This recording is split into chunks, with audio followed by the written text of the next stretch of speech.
الرحیم آپ صلی اللہ علیہ وسلم کا ارشاد ہے، تمہارے بڑوں کے ساتھ ہی تم میں خیر اور برکت ہے۔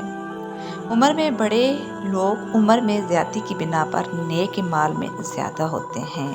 سیدنا انس رضی اللہ عنہ فرماتے ہیں کہ ایک بوڑھا آدمی نبی صلی اللہ علیہ وسلم سے ملاقات کے لیے آیا تو لوگوں نے اسے راستہ دینے یا بیٹھنے کی جگہ دینے میں دیر کی، تو نبی صلی اللہ علیہ وسلم نے ارشاد فرمایا، جو ہمارے چھوٹوں پر رحم اور شفقت نہ کرے تو وہ ہم میں سے نہیں۔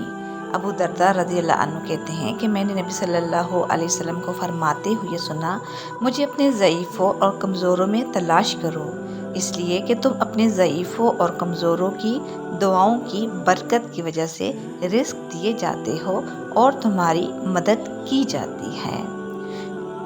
اور جو بزرگ لوگ ہوتے ہیں ان کی جو رائے ہوتی ہے اس کو مقدم رکھو، کیونکہ ان کی رائے تمہارے لیے خیر و برکت کا باعث ہے۔ بڑوں میں اہل علم، دانش اور وہ لوگ بھی شامل ہیں جو عمر میں بڑے ہوں، کیونکہ عمر میں زیادتی کی بنا پر وہ نیک اعمال میں زیادہ ہوتے ہیں۔ مزید حدیث جاننے کے لیے ہمارے دینی چینل سے جڑے رہیں، لائک اور سبسکرائب کرنا نہ بھولیں۔ شکریہ۔